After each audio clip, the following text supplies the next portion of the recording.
su perspectiva en relación con los siguientes ejes temáticos: evolución de la interculturalidad, enseñanza de lenguas extranjeras, globalización, desarrollo tecnológico y su impacto en la formación de docentes, cambios en los modelos de enseñanza, retos y desafíos para el presente y las generaciones.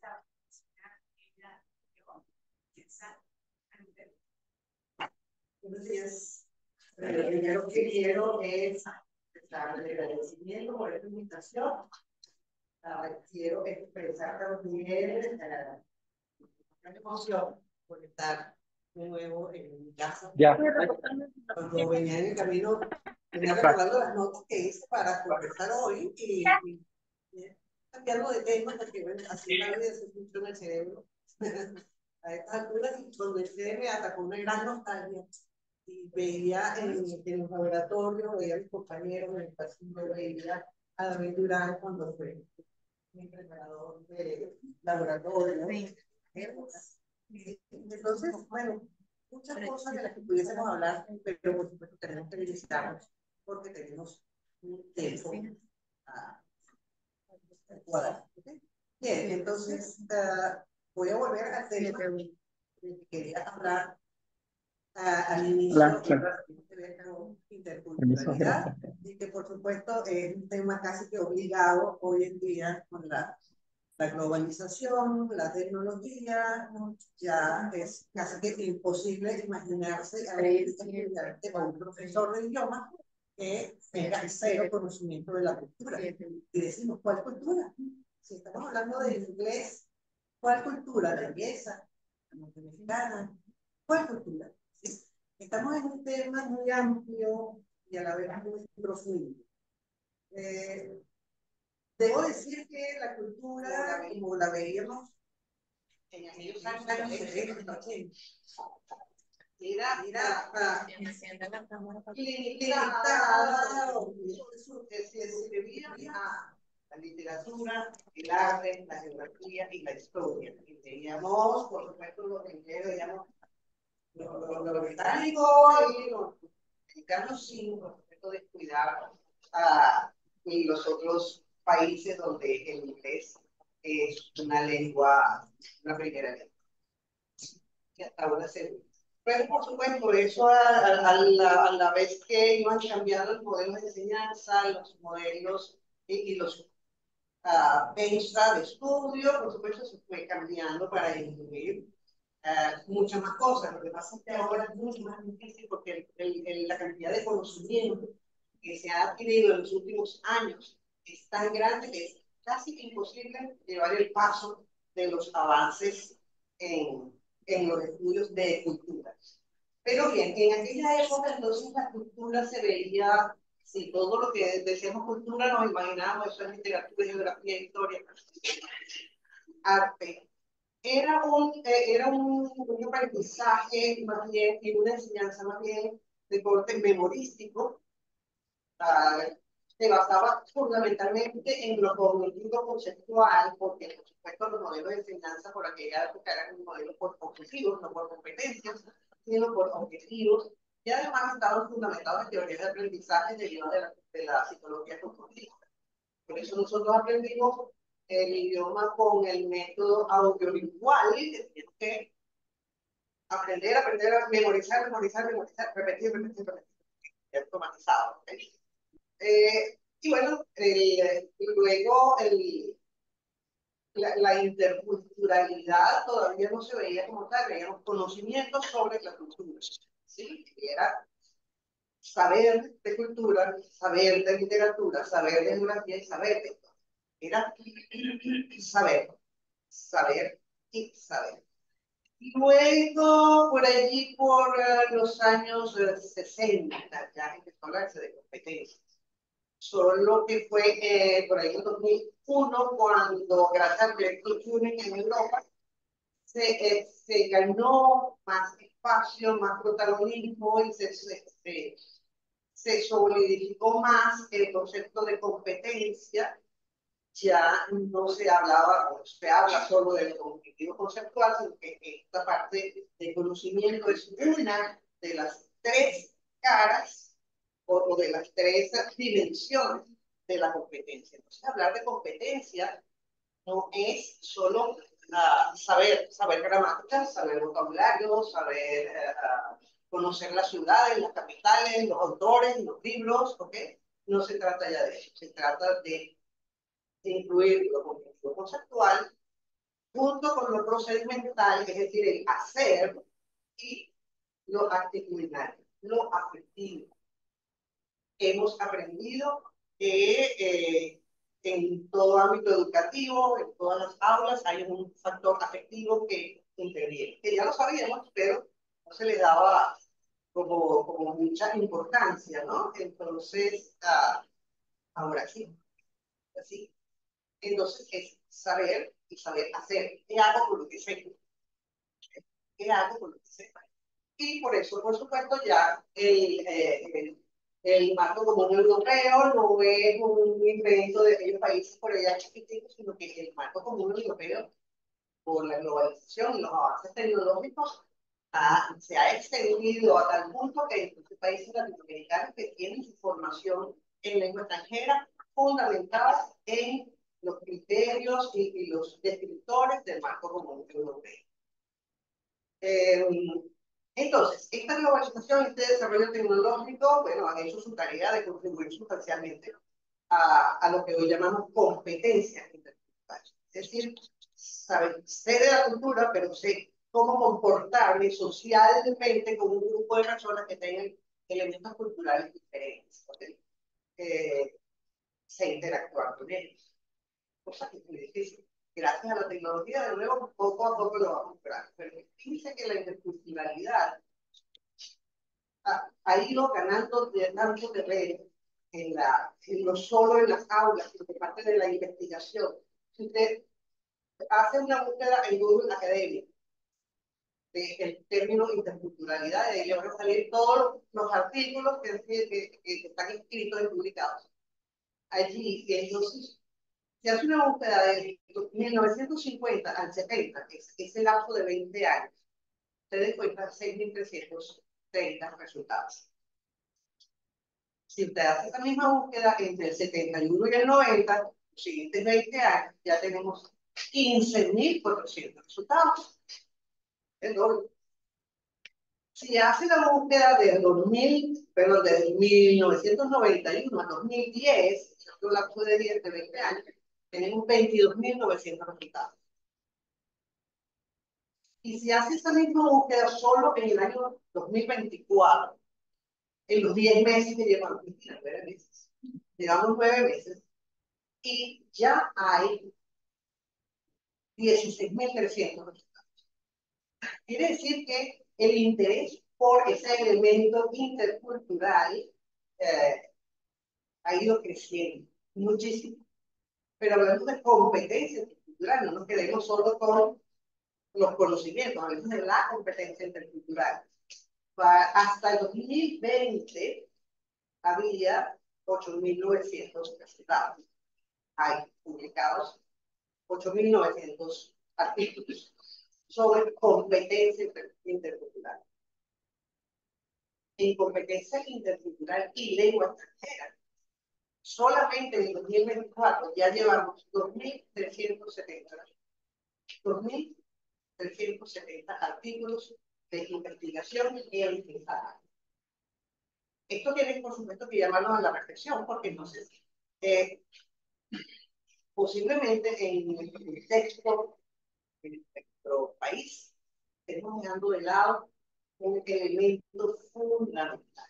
¿Y qué vamos qué podemos hacer? Tenemos frente un gran desafío, que va más allá del modelo de enseñanza, yo enseño con el método comunicativo, que es el enfoque comunicativo, uso tal método, uso operaciones, saco tarjeticas, y en muchos casos estoy encontrando en el camino. En los últimos años han sido muchos docentes, que pueden llamarse buenos docentes porque hacen una buena interacción con el estudiante, los motivan, pero son docentes que se han dedicado a seguir un texto, el libro de texto. Son lo que yo llamo Excellent Textbook Teachers. Nos salen de página 1, página 2, ejercicio 1, página 1, ejercicio 2, página 2. Y así cualquier profesor de inglés, ¿sabes? Entonces, tenemos por delante cómo nos insertamos nosotros, profesores de inglés, de vieja edad, y ustedes jóvenes que se están formando, cómo nos insertamos nosotros para ponernos a la par con el mundo en los estándares internacionales para el desarrollo de la competencia comunicativa e intercultural que vamos. Bueno, por supuesto, necesitamos el apoyo de las tecnologías. Esto también, por supuesto, va a implicar de alguna manera que las instituciones de educación superior formadoras de docentes cuenten con los recursos necesarios, con plataformas de recursos para que los profesores puedan investigar e interactuar en un contexto internacional. Y le den la oportunidad de investigar con futuros profesores de inglés y de francés, y además ellos mismos van a estar replicando lo que nosotros hacemos. Es importante que podamos aprender a interactuar en un contexto global. Esto me lo traje desde el modelo de competencia de ya de la carrera. Aprender a interactuar en un contexto global, aprender a convivir y servir. ¿Sí? Aprender a reconocer y a valorar la multiculturalidad, a respetar los valores, aunque sean distintos a los nuestros, y aún así cooperar, colaborar. Y aquí, con esto cierro, existe un programa que se llama es de aprendizaje colaborativo internacional en línea. Esto es una gran oportunidad que se está dando actualmente. No estoy segura de que sea tan masificado en Venezuela, pero se llama COIL por siglas en inglés, Collaborative Online International Learning. En este programa, nosotros tenemos oportunidad de establecer contacto con profesores de otras universidades y poner en interacción directa a los estudiantes nuestros con estudiantes de otras culturas. Mi experiencia personal, tuve un grupo de estudiantes de letras de séptimo semestre cuyo nivel de inglés era bajo intermedio. Intermedio, bajo intermedio. Y me contactaron con un profesor de una universidad, de uno de los colleges, de los community colleges de la Universidad de Nueva York, que estaban empezando su vida universitaria. Ellos nacidos, pero no saben nada de vida universitaria, los niños no, sí, con un nivel intermedio, pero ya con 7 semestres en la vida universitaria. Entonces, la actividad fueron 3 o 4 encuentros síncronos a través de Zoom, en que ellos intercambiaban opiniones y consejos que puedes hacer para tu vida universitaria. A la vez los niños iban aprendiendo vocabulario, iban practicando su speaking con ellos y, por supuesto, su habilidad de comprensión auditiva, porque están de Nueva York y además eran de los estratos económicos bajos, a veces era difícil poderles entender. Entonces, esta interacción funcionó maravillosamente. Ojalá en nuestra universidad y en nuestro pedagógico podamos en algún momento contar con programas como este o podamos establecer estos contactos de manera tal que tengamos docentes mucho más completos, mucho más robustos, que vayan más allá de enseñar fórmulas gramaticales y de hacer que los estudiantes se memoricen en este vocabulario. Con esto cierro. Muchas gracias.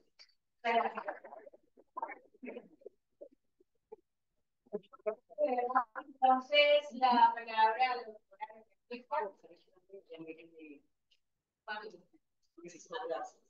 Bueno, yo quisiera agradecer la invitación a participar en este congreso en el sector octavo aniversario del nuestro amado departamento. Realmente la emoción todavía no la emoción de la profesora Elena, porque yo también estoy en este departamento, trabajo en este departamento y vengo invitada por la centralista de mis mejores estudiantes en esa área de la cabeza del departamento, la profesora y doctora Jodie Machado, que hizo equipo de veteranos, resolvedores del problema. La emoción también es grande porque comparto con los queridísimos compañeros, como la profesora de vida de y su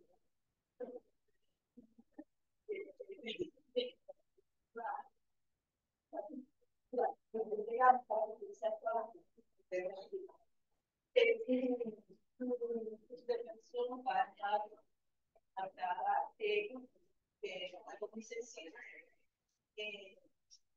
Yo la veo como interculturalidad en lengua extranjera.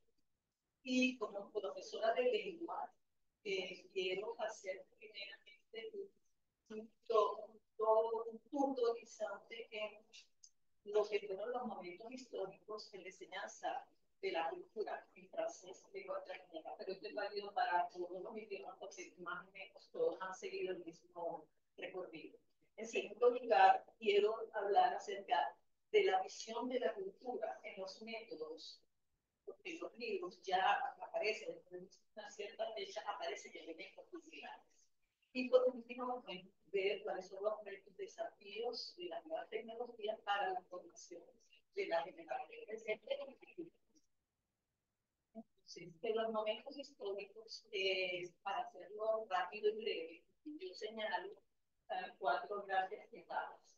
La gramática traducción, donde los textos eran literarios, se consideraba de amplio saber porque era capaz la persona de, a través de textos literarios importantes y famosos, hacer traducción y aprender la gramática del momento. Se quedó allí el contenido cultural era el centro y no la parte lingüística, aunque lengua y cultura siempre han estado asociadas. Como una otra posición respecto a esto surge la metodología directa y audiovisual. Se llama SGAT, por sus siglas, en francés, Global Audiovisual. Yo aprendí con ese método y si con la chance en el transcurso de la mañana puedo poner ejemplos acerca de los elementos que había aquí, que repercutían en la parte de relacionarse con los demás. Los lingüistas culturalistas hicieron un inventario y en francés dijeron que con 1500 palabras se aprende francés y se puede convertir uno en un comunicante efectivo y se creó lo que se llama el concepto comunitario. Con eso hicieron métodos donde tenías personajes fijos, sin vida, en una piscina tenían una cita que unos diálogos ahí un poquito fuera de contexto. Tenías que tener obligatoriamente, bueno, para los que nunca han abierto este lado del pizarrón, había esta pizarra magnífica, pero había también una pizarra de cierto, porque el uso de la lengua materna estaba prohibido. Es decir, uno tenía una alcance donde tenía que depositar dinero y se hablaba en español, si quería la traducción. Entonces, detrás de esto hay una cosa que puede ser que familiarizar con el territorio, que se llama el pizarrón flanelógrafo, pizarrón de entonces, se dan cuenta que hay una cuando empiezan las investigaciones de otras disciplinas, que es importante, porque está la metodología científica, está la práctica, entonces se empiezan a dar cuenta que le falta algo a ese mensaje en social. Le falta textura, porque le falta quién es el que interviene, en qué situación, cuál es el contexto y cuál es la función de lo que yo quiero decir. Entonces surge la primera parte del enfoque comunicativo, que es en el que estamos casi todos hoy. Sin embargo, ya se ha dado un paso adelante con lo que se llamaría el enfoque accional, que es el mismo comunicativo, pero que exige un poco más del idioma, porque es ponerlo en práctica todo lo que aquí que hago. Entonces, como decía ella, el próximo de Europa creó lo que se llama el marco común de referencia a la enseñanza de lenguas extranjeras y puso 4 niveles bien precisos acerca de lo que se aprende en cada nivel y la competencia cultural está de lleno desde entonces tenemos desde la uno, desde el principio hay interrelación como haciendo historias en Instagram, comunicándose con las redes sociales. En nivel A2 hay actividades de 1B2, 1C2, y hay para hablar perfecto. Después de esto, es donde se introduce la noción de culturas. Hay una fotógrafa, una investigadora francesa que dice que el habla de clase de ejercicio perfecto, donde el estudiante se enfrenta por primera vez con la lengua extranjera y empieza a relacionarse con ella, porque está confrontando lo que es con lo que le está tratando la otra cultura, pero aquí no se trata de valorar la otra cultura y de borrarla mía, sino de ir avanzando hacia eso que se llamaría la interculturalidad. Los elementos de la cultura que se empiezan a introducir el otro, o sea, porque ya hay la alteridad, eso y que hay otra persona con la que tengo que, de la que tengo que aprender para incorporar esos conocimientos. Se introduce pues de la parte de la cultura todo lo que es se introduce todo lo que son los elementos de la cultura del intercambio de redes sociales, fiestas fijas, por ejemplo, el Festival de Cannes aparece en casi todos los contenidos, el Festival de Aviñón, y aparece un término importantísimo que es el reconocimiento del otro, porque aparece en la cultura francesa diferente de la cultura francófona. La cultura francófona cultural, porque existe el mundo de la francofonía, donde hay diversos países y se respeta esa diversidad, sobre todo porque tiene una literatura propia, tiene una cultura, una historia que no hay que olvidar, y aunque no se estudie todo completamente, se reconoce que dentro del mismo mundo francés hay esa diferencia de que soy como francés, pero hay dos otros que hablan francés, tienen el francés como lengua de comunicación, pero o sea, tienen su origen, tienen su vida. Entonces, aparece el concepto de cultura francesa diferente de culturas. Y por último, tenemos, en los textos conseguimos lo que se llama temáticas cotidianas. La gente desayunándose, la gente almorzando, la gente los jóvenes yendo a fiesta, tomando negro, y eso hace que podamos entrar en la vida del otro para nosotros adquirir las competencias lingüísticas que nos permitan comprender, pero también actuar en el momento en que estemos ante ese grupo social. Hay elementos culturales fijos, como decía, entonces, por ejemplo, Navidad, Año Nuevo, la cena de Navidad que se hace en tal fecha, que pasa cuando es invierno, que hago cuando es verano, esos, ninguno de esos elementos aparecían en la metodología estructurada global. Podría haber una imagen, pero nunca la explicación de lo que hay. La gran diferencia es que la cultura, la competencia cultural está libre y expresamente manifiesta dentro del contenido, y el docente está encargado de iniciar la administración. Yo voy a dejar sobre la mesa un punto para la discusión, porque para mí, en el habla de lenguas, se adquiere la competencia lingüística, pero no hay interculturalidad. Para mí hay interculturalidad cuando yo puedo intercambiar con otra persona en su lengua materna, en su lugar de origen, y que yo use mis recursos para decir eso. Por último, creo que muy bien está organizado este conversatorio. No podemos dejar de pensar que los grandes desafíos de la producción docente que están en incorporación de las tecnologías de la inteligencia artificial y de todos los recursos que hay.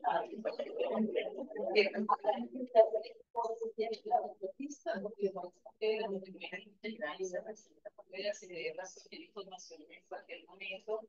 Y creo que uno de los elementos que debería recuperarse en el pedagógico, además de una buena dotación de tecnología, sería volver al intercambio. Los programas de intercambio me parecían sumamente importantes porque tanto a nivel de francés como de inglés se dieron resultados excelentes por la oportunidad de intercambiar por los nativos. Entonces,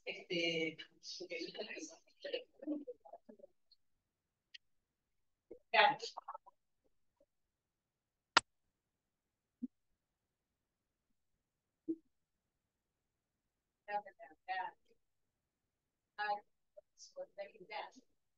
Me prometió que iba a hablar 5 minutos, que le da pena. Sí, buenos días. Quiero aprovechar también la oportunidad para expresar en público lo que estoy entendiendo para en las redes sociales y usando la tecnología. Y más que emoción, un mecanismo de mí. La noche que pasada estuve trabajando con Raúl, anterior integrado. Más que emoción, agradecimiento. Agradecimiento de que después de tantos años, después de tantas cosas, tener la oportunidad de compartir lo que yo aprendí aquí y de paso, por si fuera poco, de actualizarme todo el tiempo. Sí, si no nos actualizamos, pues ya perdimos la habilidad de enseñar y la autoridad para enseñar. Para entrar directamente en la temática del conversatorio, voy a introducir esta presentación y en lo que tenga chance, Víctor, para arrancar la presentación que está en el escritorio. Pero se apuro, porque eso sigue después de esto. Sí, yo quiero agradecer muchísimo la presencia de Elia y Raquel, la doctora León, porque lo que ellas dijeron en gran parte es lo que tenía pensado decirles, pero pero me gustó porque resulta que sin querer, sin habernos comunicado, sin habernos puesto de acuerdo, esta información está organizada de lo más general a lo más específico y me permite ahora a mí venirme prácticamente en todos estos 20 minutos apenas que me ofrecieron a concentrarme en el departamento. Yo, retomando aquello y resumiendo la historia, porque el problema de la historia es que nosotros, como humanos, tendemos a eternizar todo, ¿no? Y pensamos que hoy es la historia. O sea, hoy es todo el pasado y hoy es todo el futuro. Y resulta que nosotros estamos rodando como departamento del año 43. Y entonces hay cosas que pasaron desde el año 33 hasta hoy que están como muy borrosas porque es prehistoria, por eso mucha gente estudiarlo a nivel de ecología, no me interesa. Y hay cosas que hay que recordar. El instituto se fundó en el 33 y toma 10 años que se funde el departamento. Eso ahora se está discutiendo, que hay un antecedente, que a lo mejor al principio va junto con el pedagógico, pero bueno, originalmente en el año 23 se estudiaba inglés. Se estudiaba inglés porque, bueno, tenía que estudiar inglés. Yo inglés no estudió nada. Básicamente porque el mundo va en esa dirección. En el 43 se decide formar el departamento de inglés. Con esa denominación. Y ya se da un poquito más de formalidad, se da un espacio físico específico. Y eso pasa así casi hasta el año 75. Luego se incorpora francés y luego entonces empezamos a hablar del departamento de idiomas modernos. Ya no es el departamento de inglés. En el 75, alrededor del 75, se da un cambio aparentemente tonto, pero que tuvo consecuencias muy serias hasta el día de hoy. Y es que se pasa del régimen anual al régimen semestral. Esto pasa simultáneamente con el auge del método audiolingual, que si no mal recuerdo, impulsó hasta no poder, hasta su muerte, la profesora Luisa Martínez, y en aquella época el liceo de aplicación que estaba aquí enfrente, que hoy en día es el Eduardo, ¿no? era el liceo de aplicación. Allí se experimentaba todas las especialidades con lo último en tecnología, lo último en didáctica, lo último en investigación para enseñar. En el caso nuestro, lo último era el método código. Por eso es que nos comentaba ella que a nosotros, para enseñarnos, nos hacían repetir. Hay que memorizar, hay que formar hábitos lingüísticos. Y eso no está mal, pero el tiempo nos dijo que el asunto no terminaba allí. Ahora solamente memorizar fórmulas, memorizar palabras, memorizar lenguaje. Entonces, en esos años, la cultura y la literatura eran como unos entes aislados, independientes dentro del departamento. Estaban allí, ¿sí? Pero eran más o menos independientes. En esa época en la que yo estudié, yo llegué al instituto en el año 77, para estudiar literatura, primero se veía introducción a la literatura, se veía panorama de la cultura británica y se veía historia de la cultura norteamericana. Y estas cosas eran independientes. Y había un link, había un vínculo que era como casual, pero no era tan casual, que era un curso que se llamaba preseminario. Y en preseminario había que integrar todo lo que era lengua, especialmente la parte escrita, para ponerle al servicio de la producción de informes, especialmente en el área literaria. Entonces, sí hay un reconocimiento de la cultura explorando, no es la interculturalidad. Hay una cultura de empresa de lenguajes estudiados. En el 83, perdón, en el 75 se habla de la reforma. Históricamente se habla mucho de la reforma. En el 83 hay un cambio curricular formal.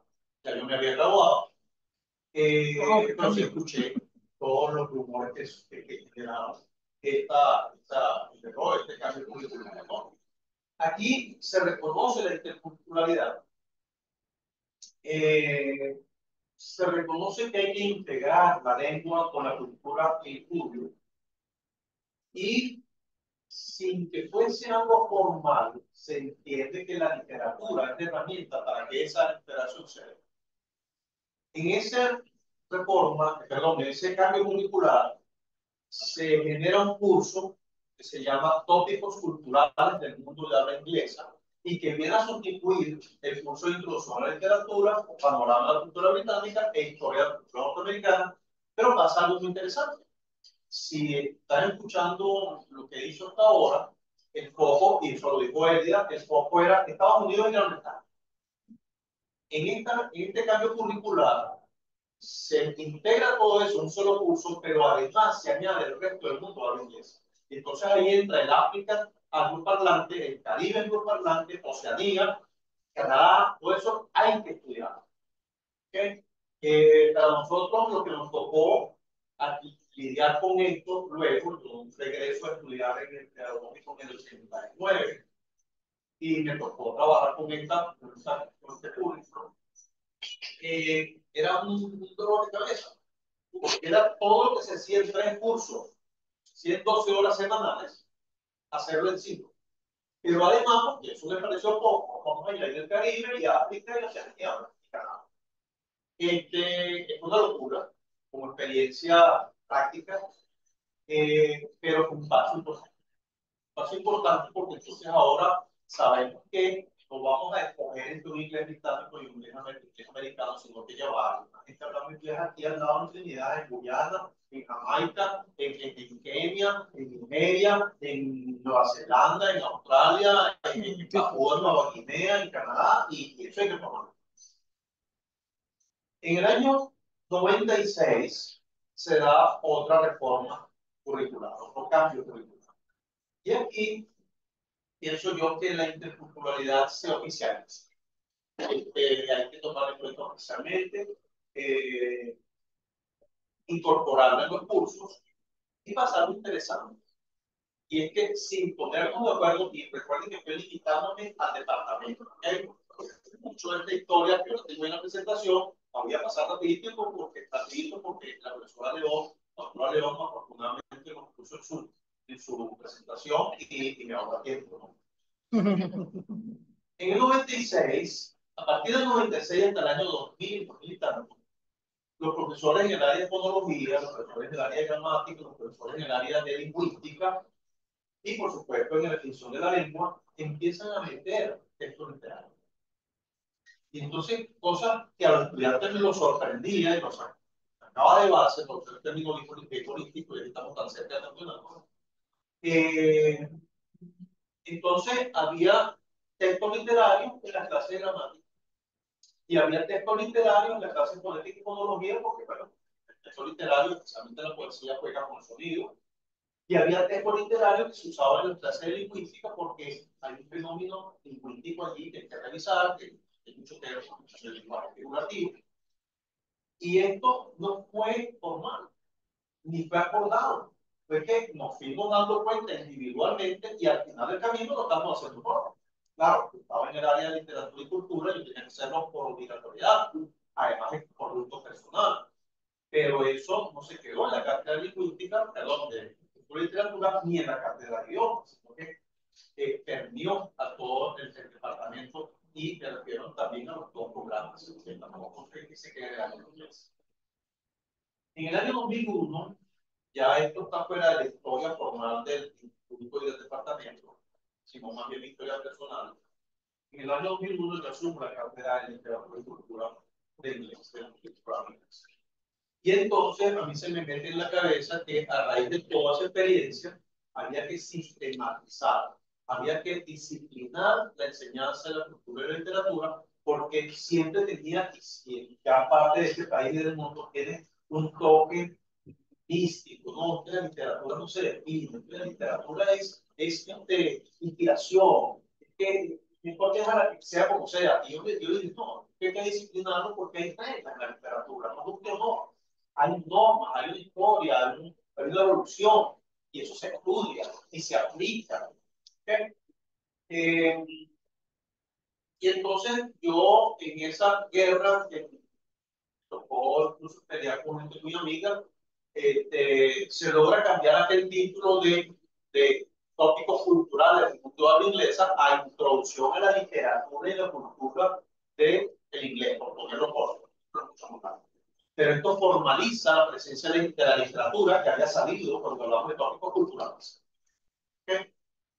En el 2015 tenemos otro cambio curricular y entonces ahora en el aprendizaje por competencias formalmente, porque ya se venía haciendo, hay que entender la literatura como un ente aglutinador de todas las demás competencias lingüísticas, comenzando por la gramática, la comunicativa, la social, la cultural, y todo eso debajo de la sombrilla o el paraguas de la competencia literaria. Entonces, para terminar, me quedan apenas 15 minutos.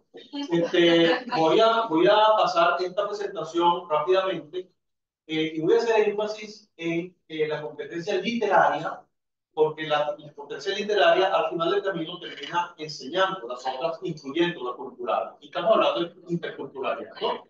El título de este conversatorio es Interculturalidad. Dentro de los tópicos que se nos dio a escoger, ese fue el que trabajamos nosotros. Interculturalidad es la enseñanza de lenguas extranjeras en la formación docente, ¿sí? Para celebrar el 78º aniversario de la fundación del Departamento. Y comenzamos por el principio. Ya habíamos hablado entonces del rol de la literatura en la enseñanza de las lenguas foráneas. Las hablaba Elia muy especialmente y muy claramente sobre cómo cambió el uso de la literatura y la enseñanza de la literatura en la evolución de la enseñanza de lenguas.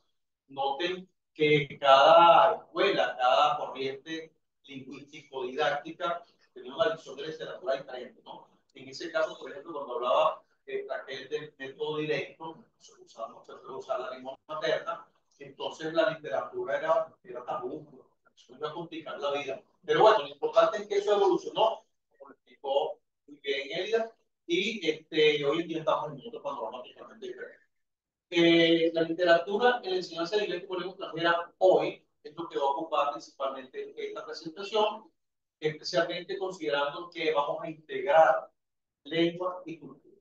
Y para eso vamos a usar la literatura como instrumento primordial. Y bueno, cerramos con eso. ¿Qué papel, qué lugar está hoy la cultura y la literatura en el Departamento de Idiomas Modernos de la UTEL, Instituto Pedagógico Caracas? Quedan 15 minutos todavía. Ok, esto lo vamos a pasar rapidito. Esto, si quieren, bájalo todo.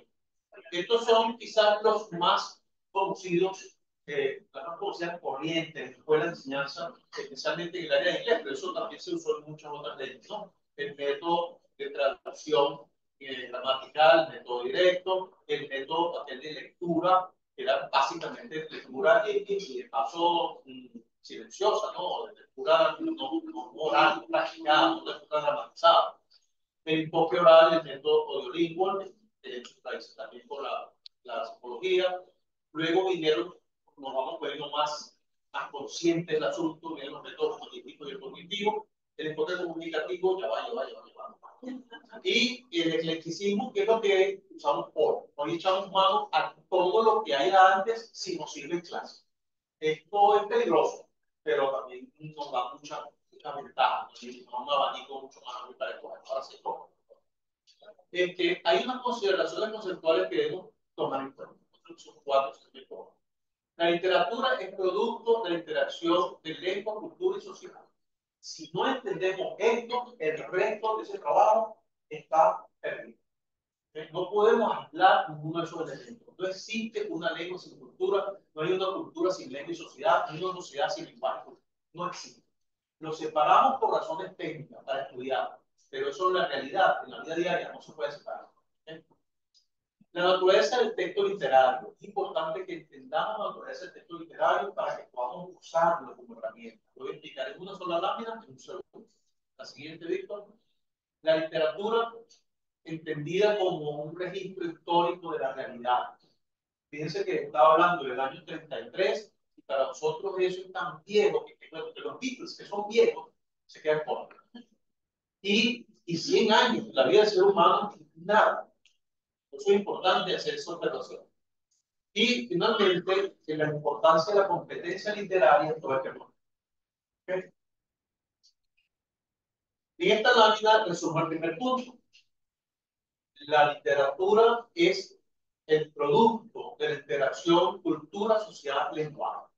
Entiendan como ustedes quieran, como les provoque. Investiguen como les dé la gana. Pero no hay literatura que no dependa del lenguaje, de la cultura y de la sociedad. No existe. El ser humano en aislamiento no produce literatura, porque básicamente no tiene lenguaje. Hay un pensamiento, una idea, un intelecto aquí que no evoluciona. ¿Okay? La siguiente. Cuando hablamos de la naturaleza de la literatura, hay que tomar en cuenta esas 3 frases que están allí abajo. ¿Okay? La literatura es más opinión que hechos, más procesos que información, más razonamiento que memoria. Aunque, y esto es importantísimo, los 6 elementos están presentes. En fin, opiniones y hechos, procesos e información, razonamiento y memoria. Subrayando los 3 principios. Bien. Esa lámina podría ser, sí, podría ser suficiente para trabajar una hora de conversación, ¿bien? Y de discusión y de debate. Seguimos. Competencia literaria. ¿Qué vamos a entender como competencia literaria? Y piensen la relevancia de esto en la enseñanza de idiomas hoy en día. Competencia literaria como el acervo cultural sobre convenciones, producción, teoría y análisis literario. Como conocimiento en el área de literatura, se llamó en inglés, involucrando autores con doble S, muy interesante, y su obra, estilos, escuelas, movimientos, periodos, evolución. Y finalmente, la que más me gusta a mí, porque es la que más me funciona en el aula de clase, la competencia literaria como la habilidad que todo ser humano tiene en cualquier lenguaje para codificar y decodificar lenguaje figurativo. ¿Okay? A mí me gustaría detenerme allí por lo menos una media hora, pero no hay chance. Seguimos. En esta lámina resumo cómo se integran las competencias y cómo al final la competencia literaria va a englobar todo lo demás. Bueno, para resumirlo porque también me están yendo muy bien. Ok, entonces, comenzamos por una competencia la más básica, que es la gramatical, la herramienta, los elementos del lenguaje, para pasar a la comunicativa, que eso me sirve para expresarme, luego la cultural y la social, que no está allí, pero debería, que es comunicarnos efectivamente, respetando el contexto, con quién hablo, cuándo, dónde, por qué. Y finalmente la competencia literaria. La competencia literaria, cuando uno la mistifica, la llevamos a Shakespeare. Pero cuando yo trato de explicar en clase una expresión en inglés como está lloviendo perros y gatos, es competencia literaria, es lenguaje figurativo. Para ponérselo más sencillo en castellano, cuando yo digo en castellano caraqueño de los últimos 40 años, mi estudiante de bachillerato no sabe que estoy hablando cuando uso esa frase. Cuando yo digo estoy ladrando, estoy usando lenguaje figurativo, y eso a la larga es manejar la competencia literaria. ¿Okay? Seguimos. Ok. Cuando revisamos el currículo, el perfil de egresado, los programas de los cursos de las horas curriculares, conseguimos estos 7 objetivos. Para resumirlo, mucho más extenso, pero como me dieron apenas 20 minutos, bueno. Desarrollo de conciencia lingüística y comunicativa. Apreciación de una cultura extranjera, porque estamos estudiando lenguas extranjeras. Reevaluación de la cultura propia del aprendiz a través de la cultura extranjera. El análisis de obras literarias como textos auténticos, como muestras aceptables de lenguaje. Aceptación de la literatura como herramienta pedagógica esencial, subrayo, en la enseñanza del lenguaje. Para el propósito de entretenimiento y disfrute estético, y finalmente como una herramienta, como un instrumento de crecimiento personal. Yo siempre digo muy pedantemente a mis estudiantes cuando trabajo con introducción a la literatura, yo digo, bien señores, ¿ustedes van a aprobar o van a reprobar? Yo voy a tener éxito como eso no sabemos. Pero al terminar este curso, usted no va a poder pensar igual que usted. Y eso suena muy pedante, pero entonces el estudiante de literatura que pasa por allí, al final, cuestiona la felicidad, cuestiona el lenguaje de la gente que va hablando en el. O sea, esto genera una conciencia lingüística que está centrada en el lenguaje figurativo. ¿Okay? La siguiente que estamos encerrando. Okay. En este gráfico resumimos lo que hemos hecho en los últimos 23, 24 años en la cátedra de literatura y cultura portuguesa. Originalmente, recuerden que hablábamos de la cultura, la sociedad, el lenguaje como la gracias, pero en el paso del tiempo y a través de la yo de Venezuela. La doctora, sí, gracias. La doctora González y yo llegamos a la conclusión de que había que añadir unas cositas sin las cuales la literatura no es literatura. Y esas cositas, irónicamente hablando, son la realidad, la creatividad y la estética. Sin esos 3 ingredientes no hay literatura. Hay publicidad, hay noticias, hay deporte, hay otras cosas que salen con lenguaje, pero ya no es literatura. Ok, con esto prácticamente estoy cerrando la conversación. Llegamos a la conclusión de que había que definir literatura, nos guste o no. Peleemos contra la cúpula literaria y la cúpula lingüística, que nos echemos de enemigo al mundo, hay que definirlo porque es medianamente irresponsable, grosero, ir a un salón de clase, enseñar algo que no puede oír. Y llegamos a esa definición minimalista que tiene en la dice, literatura es el uso, muy bien, el uso del lenguaje para representar la realidad de manera creativa y estética. Por eso es que el gráfico anterior tiene peso en esta presentación. ¿Sí? Bien, conclusiones, y si voy a terminar antes de los 20 minutos. La literatura no es ajena al lenguaje. Lengua y literatura son 2 caras de la misma moneda, la comunicación. La comunicación bien entendida, no como se entiende ahora en las redes sociales, que eso es un punto para otra cosa. El texto literario está determinado por la creatividad en el uso del lenguaje figurativo, lo que vamos a entender como literariedad, y la literariedad tiene grados. Lo literario no es necesariamente lírico. Lo lírico es muy importante, muy rebuscado, pero si nos gusta, por ejemplo, que ustedes están en el departamento vecino, si nos gusta, por ejemplo, la poesía de Benedetti es poco lírico, pero es muy bueno. No podemos negar que hay literatura, aunque no haya lírico. ¿Okay? Siguiente, por favor. El lenguaje literario no difiere en esencia del lenguaje cotidiano, que por su parte también se usa en la escritura creativa. La escritura creativa no es que use un lenguaje especial diferente inventado, ¿no? Ese lenguaje lo usamos en la vida diaria con otro propósito. El texto literario también debe ser aceptado como muestra auténtica del discurso. Por eso es que se usó en fonética, en gramática, en lingüística, en los años, desde el año 83 para acá, 96 años. Debe ser considerado el texto literario un componente esencial de una concepción integral de la educación. En la educación como ente integral debe haber literatura, como estamos formando al estudiante integral. Siguiente. Perdón. O no, anterior. Ajá. Y representa para el docente un estímulo, un potencial estímulo y motivación, porque si no, las clases de idioma también se nos hacen muy áridas.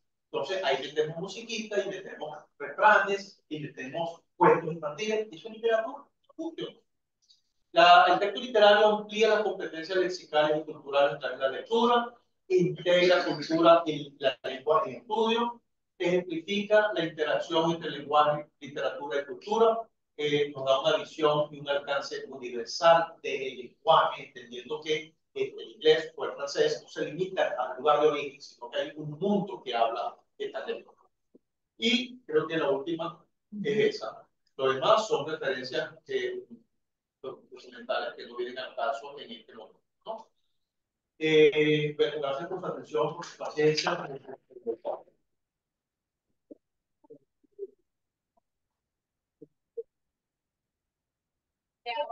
vamos a la ronda de preguntas. El profesor. Porque yo quiero dejar una pregunta también para esta discusión, ¿no? ¿En qué etapa, en qué momento creen ustedes, estudiantes, profesores, etcétera, que debemos incorporar la cultura o la literatura a la enseñanza de una lengua?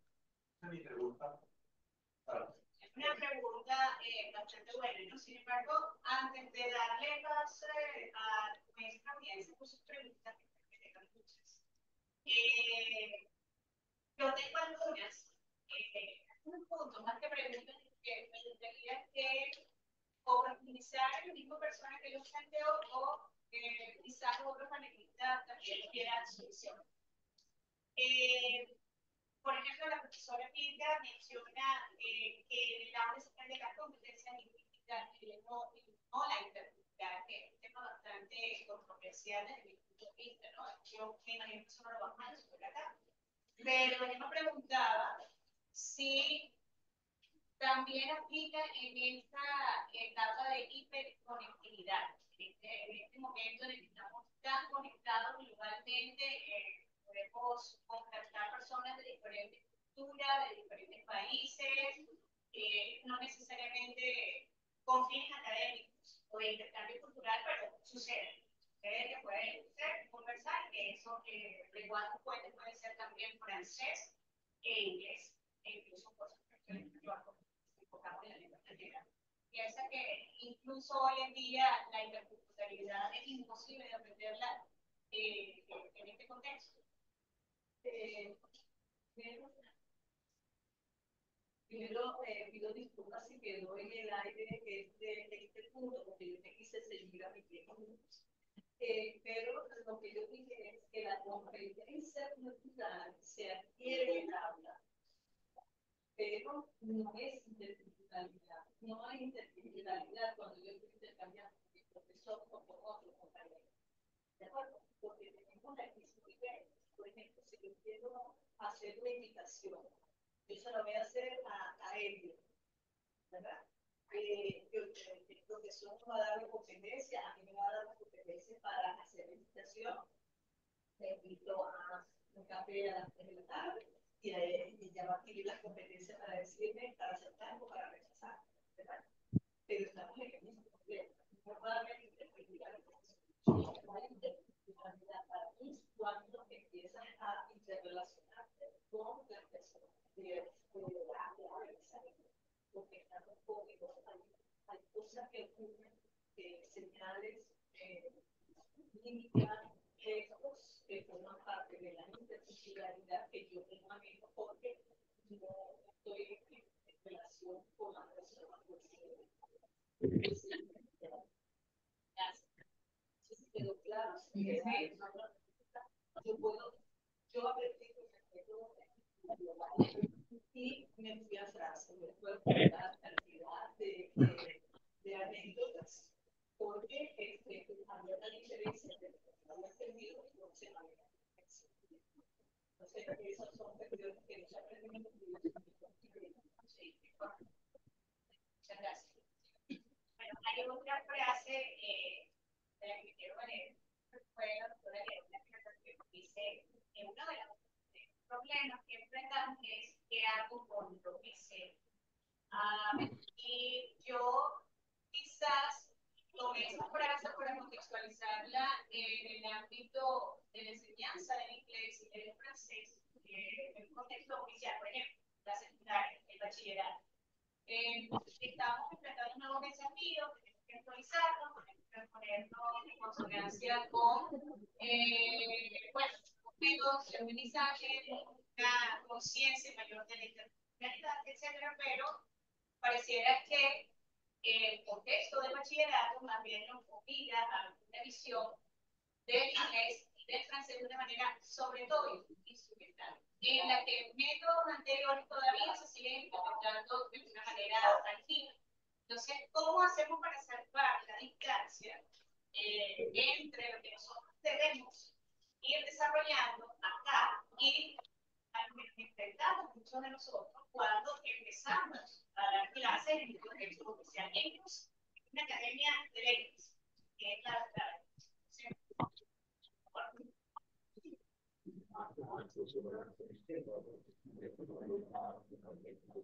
Qué bueno que Adriana toca el tema de la enseñanza. Lo que van a estar haciendo ustedes tal vez en primera instancia o en los primeros momentos del trabajo o ensayando el centro, y enfrentarse a una audiencia difícil. Estos jóvenes no son los mismos jóvenes que eran mejores cuando estaban universitarios. Han cambiado mucho. ¿Sí? Entonces, cuando antes existía un término como disciplina, ya hoy en día no existe el término, lo que se entiende de manera diferente. Hoy en día uno de los grandes desafíos para los profesores de todas las áreas, a nivel de bachillerato público y privado, es el tema papá representante. Y con ellos también tenemos que lidiar, así que también tenemos que plantearnos si mi efecto docente está llegando solo a ese estudiante o de alguna manera tiene beneficiarios indirectos. Sí, entonces, pensando en que efectivamente los jóvenes de hoy en día son diferentes, que van a ser diferentes en los 5 años, porque ahora es mucho más activo, antes los cambios eran como más lentos, ahora las generaciones como que con mucha más frecuencia, entonces son personas bastante más difíciles, tenemos elementos afectivos que tenemos que cuidar mucho. Entonces, ahí entre las cosas que me han tocado todavía hacer por allá con nosotros ámbitos. Yo estoy en un equipo de consultores, aparte de dar asesoría, hacemos evaluación del desempeño de los estudiantes de bachillerato en colegios privados, pero también se hizo la convocatoria a estudiantes de colegios públicos. Nos encontramos con la sorpresa, me encontré yo con sorpresas en el área de inglés, el área o el aspecto que puntúa mejor en promedio es gramática, es decir, fórmulas, ¿sí? En inglés, fórmulas. El otro aspecto era, el siguiente era la lectura, si esa lectura es referencial, es decir, consigue la fecha, consigue el lugar, pero lectura inferencial, cuando me hacen una pregunta que requiere inferencia, conclusión, ahí la mayoría están observados, tanto el público como el privado. ¿Qué es lo que está peor? La escritura. saben comunicarse, no establecen diferencias entre mandarle un mensaje por WhatsApp al amigo o escribir una nota formal a un profesor. Muy aparte de la unión, la combinación de oraciones, tenemos muchas pruebas que tienen el efecto WhatsApp, ¿no? Que escriben, la puntuación es real, la ortografía terrible, pero todo viene de escribir muy rápido y muy corto. Si le ponemos un texto muy largo, va a decir, 2 páginas, ¿sí? Entonces, tiene que ser todo como muy corto, muy rápido, y eso nos lleva a nosotros, los profesores, como muy despegados. Pero lo que más me llamó la atención, que eso aprendió, fue que en el aspecto de comprensión auditiva, fue donde salieron mejor. El promedio de comprensión auditiva en bachillerato, dependiendo de los años, por supuesto, es alrededor de 14, 15 puntos de 20. En comparación con 8 puntos, 9 puntos de promedio en la escritura. Entonces, ¿qué pasa? Tuvimos la oportunidad de conversar en un evento parecido con el Ministerio de Educación. Y yo les llamaba la atención sobre en bachillerato, en los colegios públicos, no tienen laboratorios. No es que ellos van todos los días a escuchar audio, ellos no tienen cómo desarrollar la destreza de comprensión auditiva, no se asimila. Y los estudiantes están saliendo mejor en un aspecto que no es lo que nosotros trabajamos. Entonces, ¿qué está pasando? Que están aprendiendo más por fuera que lo que aprenden en las aulas, ¿sí o no? Y de lo que aprenden en las aulas, ¿en dónde están saliendo mejor? Transforma, completa, cosas muy, muy puntuales. Pero más allá de eso, están yendo. Entonces, para la reflexión, porque los estudiantes están saliendo mejor en cosas que no es que nosotros enseñamos. Entonces, o nos enfocamos nosotros en desarrollar mejor esas capacidades, o los dejamos a que ellos sigan aprendiendo la lengua extranjera por la vía de las redes sociales, de TikTok, de Instagram. Eso es otro desafío. La tecnología la vamos a poner, va a seguir siendo nuestra enemiga, porque los estudiantes soltar el teléfono, o lo vamos a usar a nuestro favor. ¿Cómo vamos a hacer? Es un desafío que requiere mucha conversación, mucha reflexión. Pero yo quiero ser todavía optimista y pensar que si esos TikToks y esos posts de Instagram pueden apoyar. Y de alguna manera, de nuevo, nosotros tenemos que ponernos a la par con lo que está pasando en las realidades de los colegios públicos y privados. Finalmente, y ya vamos a dar espacio a la pregunta de la audiencia. Bueno, muy brevemente, y es totalmente serio, muy brevemente, David, por favor, quisiera que enfatizaras en la noción siguiente. ¿Por qué es esencial la enseñanza de literatura para enseñar una lengua extranjera? Muy brevemente. Como se apreció, no sabe, ¿por qué es esencial? Si quieres que responda breve, yo formo a un estudiante, o a un profesor, o a un traductor de una lengua extranjera y no lo en literatura, es como si le quitaran la frente. Esta explicación es mucho más larga, por supuesto, mucho más compleja, pero no sería una aprendizaje integral, ponerlo en una sola frase, ¿no? No hay manera de que yo pueda manejar un lenguaje sin que yo considere la sociedad y la cultura en la cual ese lenguaje o esa literatura surge.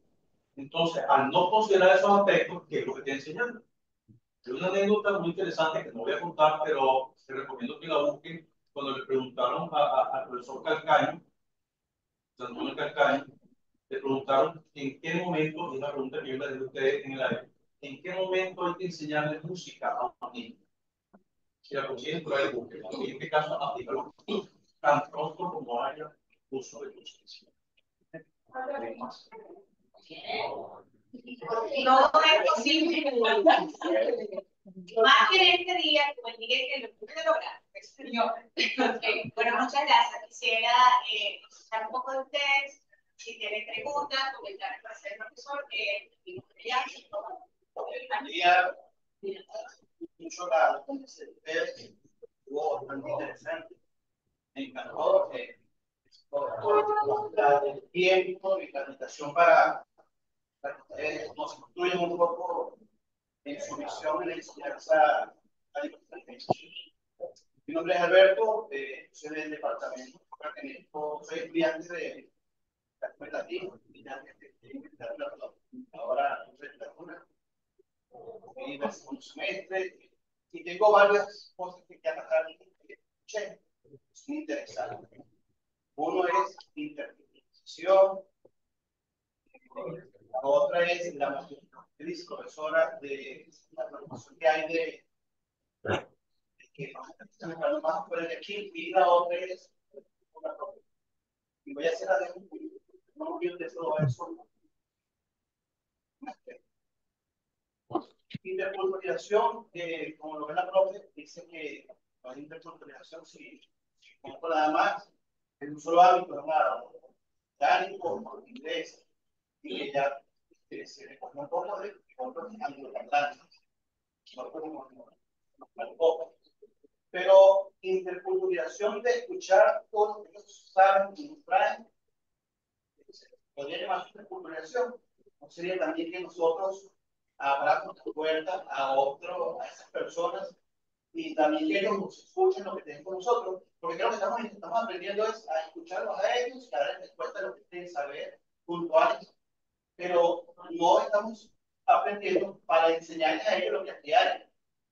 Creo que el mundo se está viendo en grande, Venezuela ahorita el alumno como un país con una potencia increíble en recursos turísticos y, ¿sabes?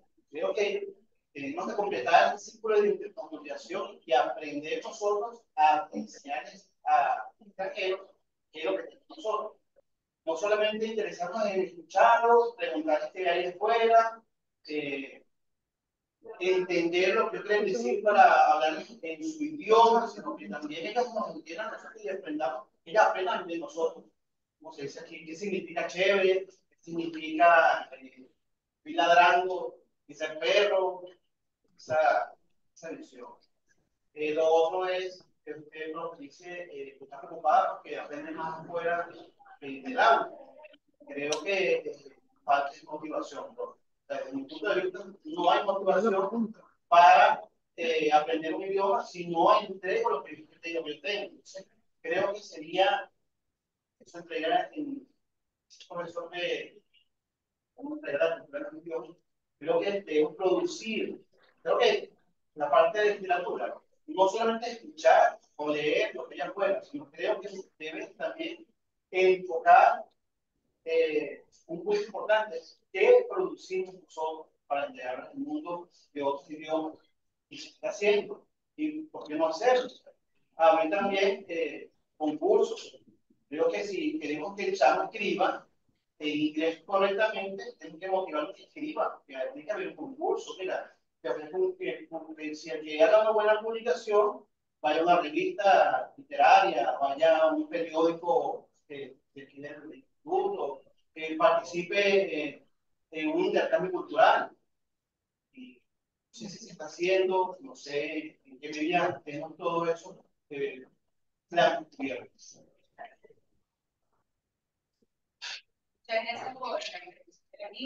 No sé si verdaderamente se cree que para algún comentario adicional, de todas maneras, si ustedes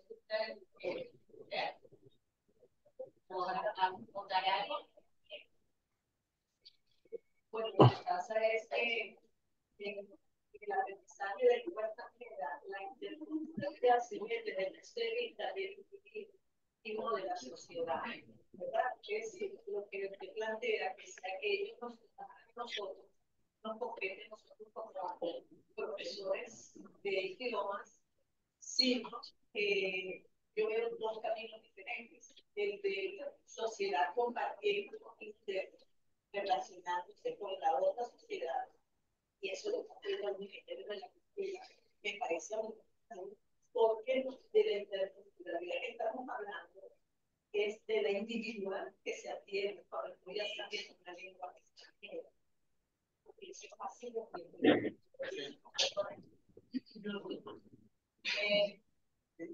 sí, comparto los planteamientos de Raquel y creo que sí podemos todavía movernos allá un poco más, pero el tema de hasta qué punto yo conociendo, cómo voy aprendiendo, cómo voy adquiriendo conocimientos y destrezas para desenvolverme efectivamente en interacción con una persona de otra lengua, también nos obliga por reflexión propia de por ser individuos, a pensar, bueno, ¿cómo le explico yo cómo lo hacemos nosotros?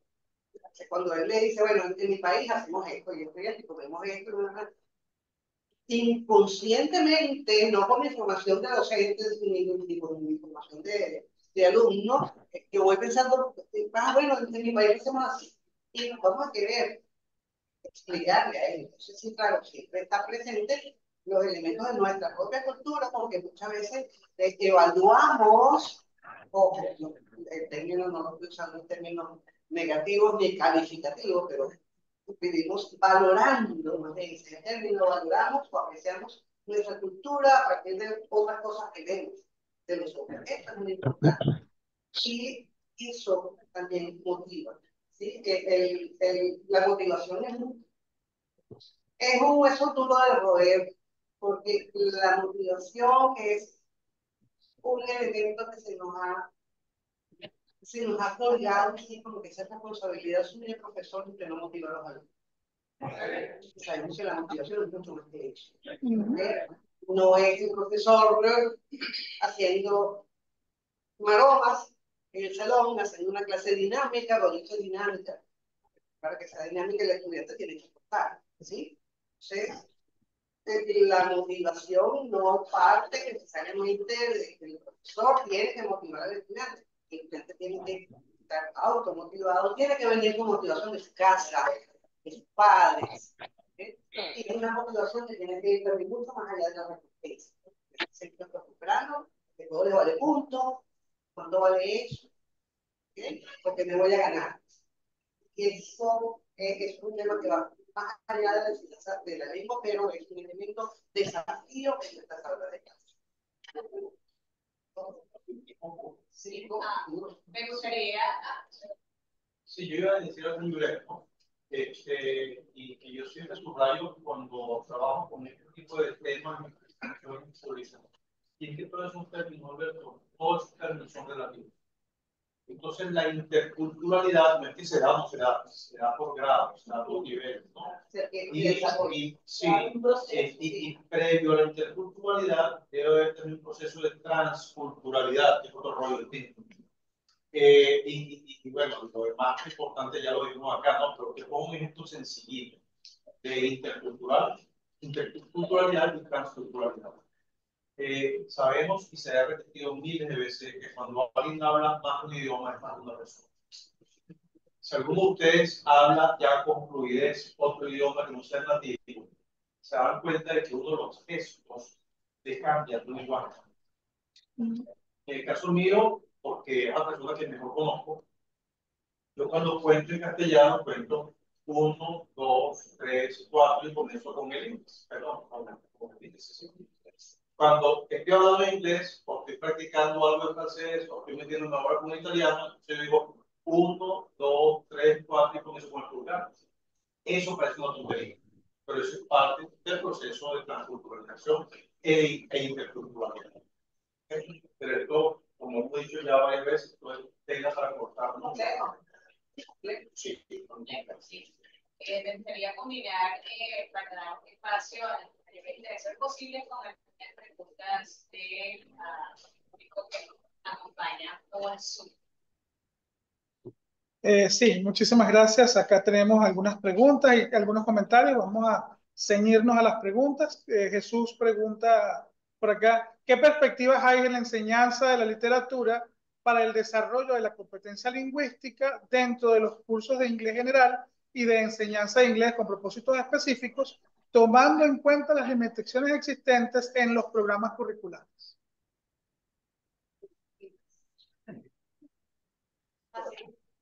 Sí, fácilmente. Perspectiva simplemente. Imagino que En en cuanto a cómo enseñar la literatura. yo luego y me voy a acordar de que el maestro ahí se enseña, o sea, la O sea, literatura se sí, enseña. sí. Sí, pero me interesa el término del desarrollo curricular.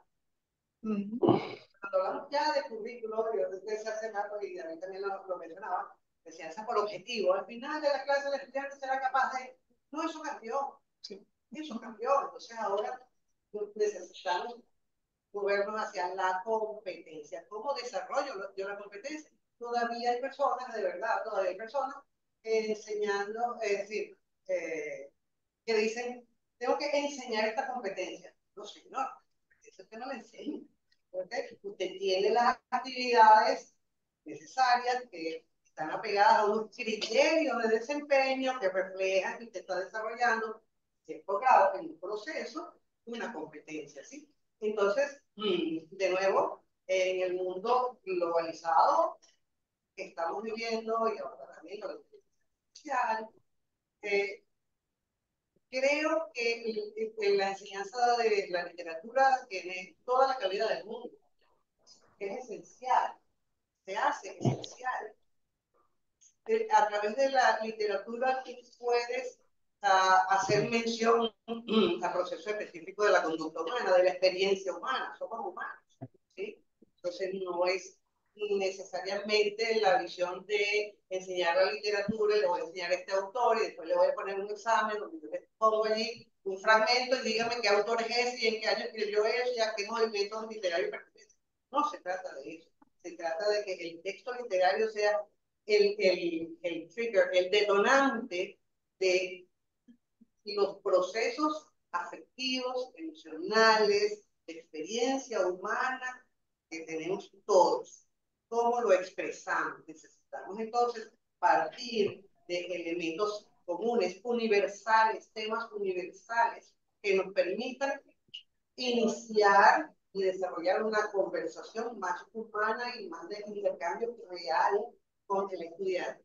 Y nos sigamos haciendo como que preguntando, what's your name? My name is... Así que en términos de desarrollo curricular, hoy en día todos los diseños curriculares del mundo están enfocados en la competencia, y veo muy difícil que una carrera como la nuestra o una carrera humanista en general, una carrera humanista, veo muy difícil que esa carrera pueda no incorporar sería muy extraño. O no se está trabajando por el currículo por competencia o estamos haciendo el juego. Okay, muchas gracias, profesora. También teníamos por acá otra participación que hacía referencia a las tecnologías y hay una sobre las redes sociales. Las voy a unir las dos para que nos dé su opinión, por ejemplo, el profesor David Durán. Preguntaban acá si el uso de la inteligencia artificial en la enseñanza era posible y alguien preguntaba también si era posible tomar la inteligencia artificial, perdón, el uso de las redes sociales como enemigas.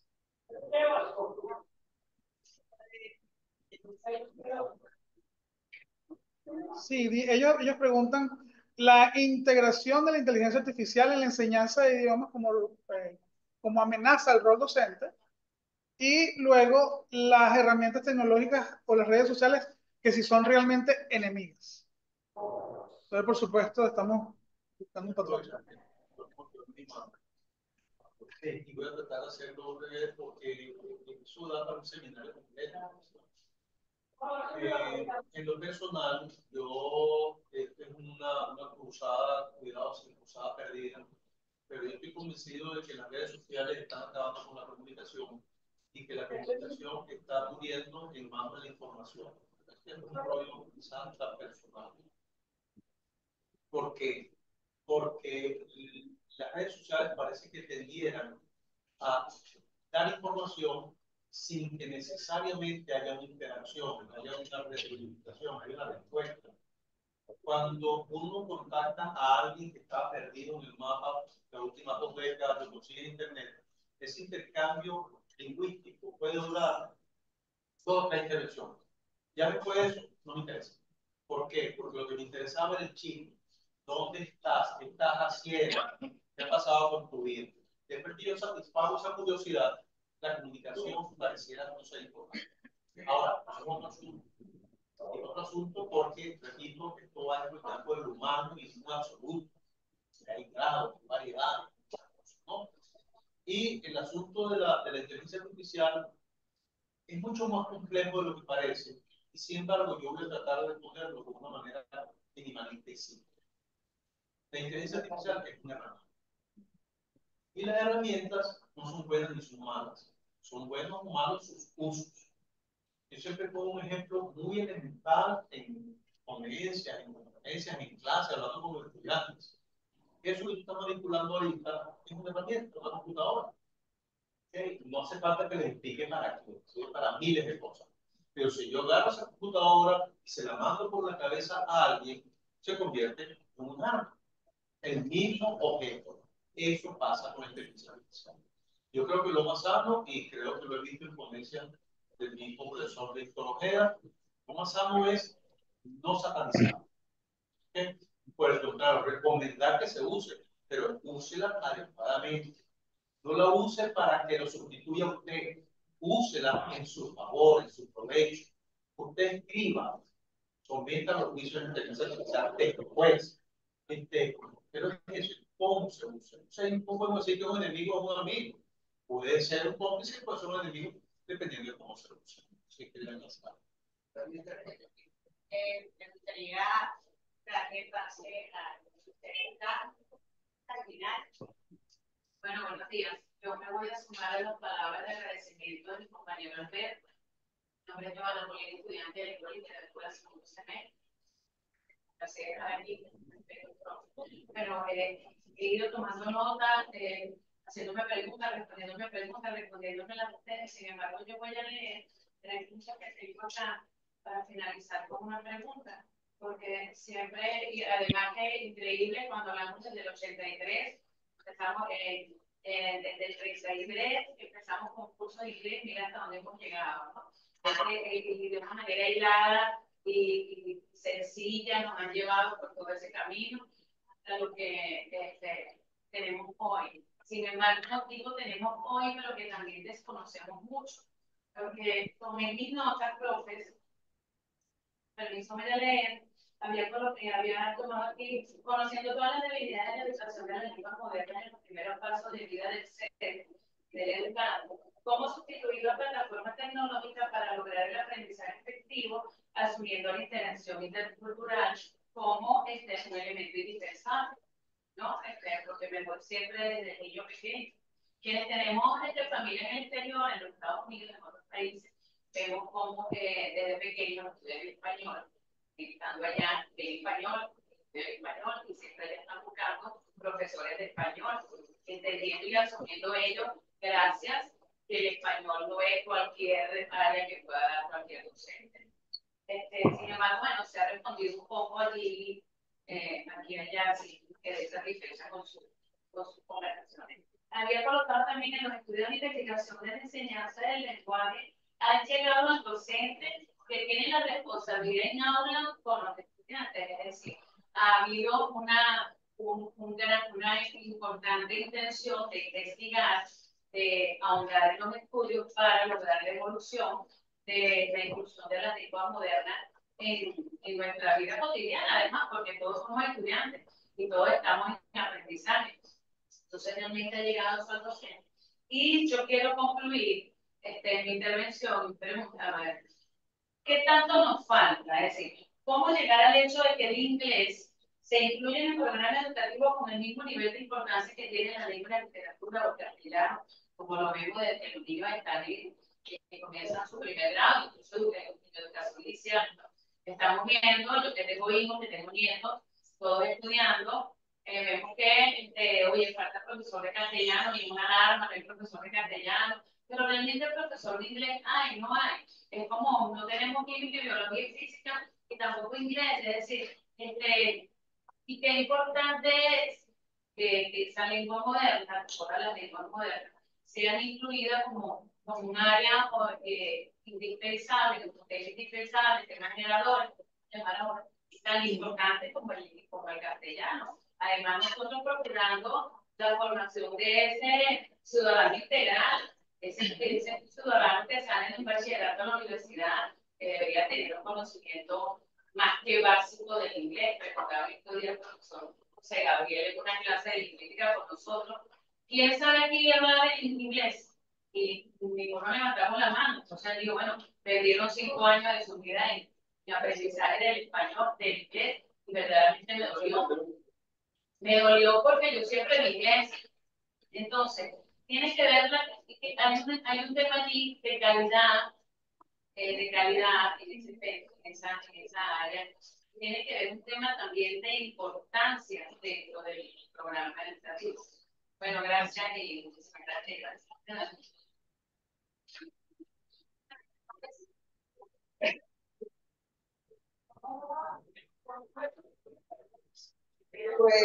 ¿Repíteme tu nombre? Joana Molina.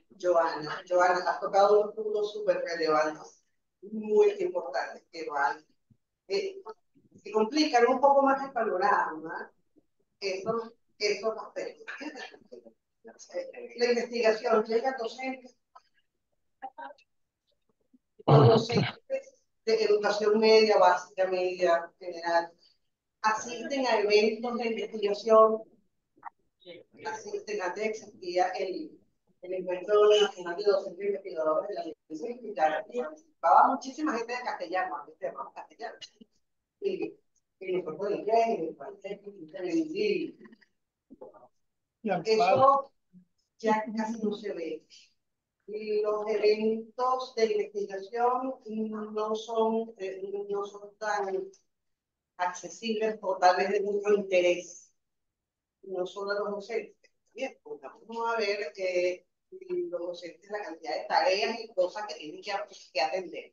La planificación, atención a los niños, a los papás, las tareas y los exámenes para corregir. Pocas veces los docentes de educación media tienen tiempo, recursos incluso, porque estos eventos son costosos. Pocas veces tienen acceso a estos hallazgos de investigación que se dan. ¿Sí? Por otro lado, creo, tal vez me estoy aventurando a decir esto, pero creo que las políticas institucionales, digamos, nacionales no están enfocadas hacia allá. No veo eventos de investigación pura y dura emanados o impulsados por el Ministerio de Educación en las tareas de inglés. ¿Sí? No lo veo. Hay profesores de inglés, pocos. Profesores de inglés formados como profesores de inglés en nuestra Universidad Pedagógica Experimental de Ecuador. Son pocos. Mi experiencia en los últimos años, esta que le decía, donde asesoramos y evaluamos en el conjunto de colegios públicos y privados, bueno, en los privados me encuentro muchísimos profesores de inglés. Me he encontrado algunos que fueron alumnos míos cuando los veo en pero me encuentro también mucha gente que son diseñador gráfico, enfermera, ambulatorista, que aprendieron inglés por allí, el colegio no tenía profesor de inglés y esta enfermera estudió ahí su primaria, entonces la conoce, y es la profesora de inglés. ¿Okay? Entonces, la formación que yo veo en los profesores que he estado conociendo en los últimos 3 años, 2 o 3 años, es, no voy a decir deficiente, pero por lo menos no es efectiva, en términos de que no tienen la formación que podemos tener nosotros. A veces estamos en estos talleres de planificación, vamos a planificar por competencias, planificar que no saben de lo que uno está hablando. Y usted dice, mira, no puedes empezar esa clase así, no puedes presentar ese aspecto gramatical de esa manera, pero ellos no saben por qué.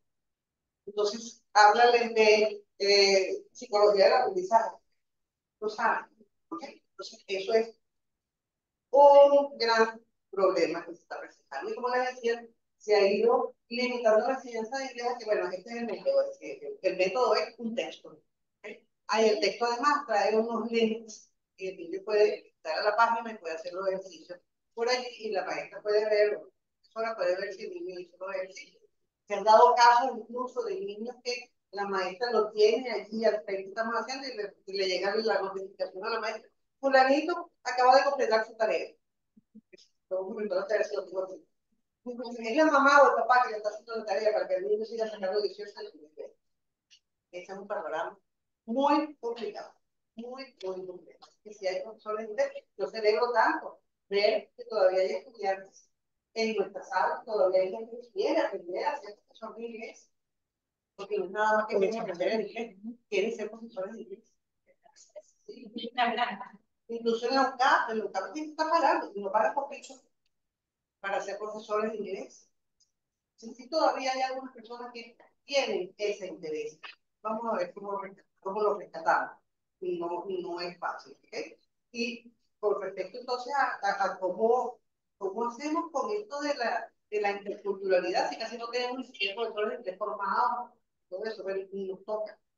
Nos toca. Y vuelvo nuevamente a lo de las políticas públicas nacionales de Estado. ¿Hay motivación o hay interés por desarrollar una ciudadanía global?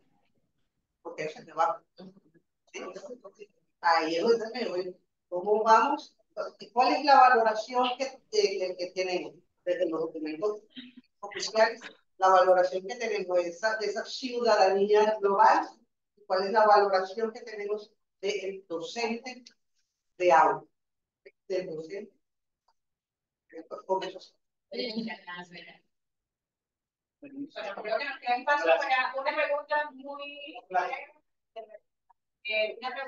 breve y concreta por redes sociales y, bueno, ya con esos llegamos vamos, al final de... No, lo que tenemos por acá son solamente comentarios. Muchas felicitaciones, muy claro. Y estuvimos además haciendo anotaciones de comentarios que hicieron los presentadores, que también están allá. Lo más que hicieron fue este último comentario que voy a compartir. Dice, el papel del docente es estar actualizado, al tanto de lo que pasa en los otros países y a nivel sociopolítico, de qué se habla y cómo va modelando el lenguaje.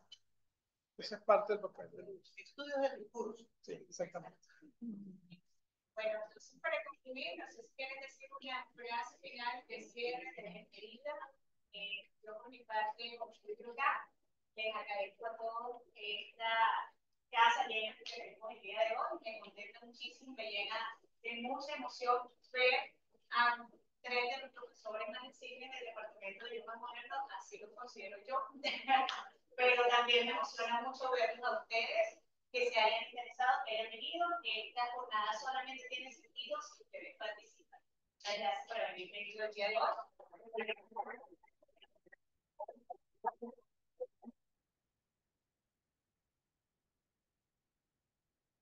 Me despido, bueno, lo disculpa si en algún momento nos entendiendo, porque cuando hablamos de Dios, una palabra de optimismo, seguiremos adelante, esto no se acaba, o sea, vamos a seguir trabajando, la investigación sigue adelante, los avances siguen cada vez más rápido, así que tengamos mucho optimismo de que estamos acá porque tenemos la motivación de ser mejores docentes, de ser mejores personas, y eso ya es suficiente para saber que nos esperan buenas cosas en el futuro. Gracias por estar.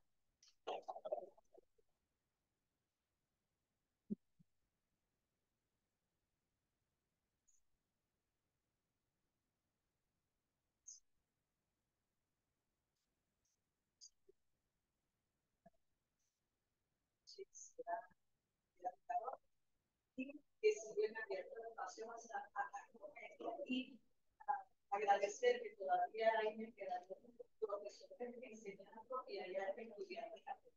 Eso es símbolo del futuro y de esperanza.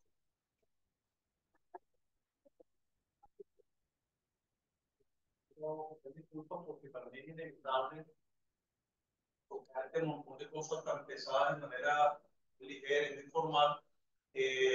aprovecho que ya este momento para despedirme y aclarar que no, que por el contrario, que todo lo que hemos hablado hoy es sumamente denso, es muy pesado, requiere lectura, investigación, compartir esto que estamos haciendo hoy. Y por eso quiero agradecer inmensamente al Departamento de Idiomas Modernos, especialmente la persona del departamento, la persona que me ha escuchado, por esta oportunidad y porque estas actividades, a fin de cuentas, ¿no? Es un poquito emotivo y filosófico, recordamos que estamos vivos. Y si estamos vivos, la misión no ha terminado. Punto. No, eso es. Gracias a ustedes por el parque y gracias a ustedes por el proceso.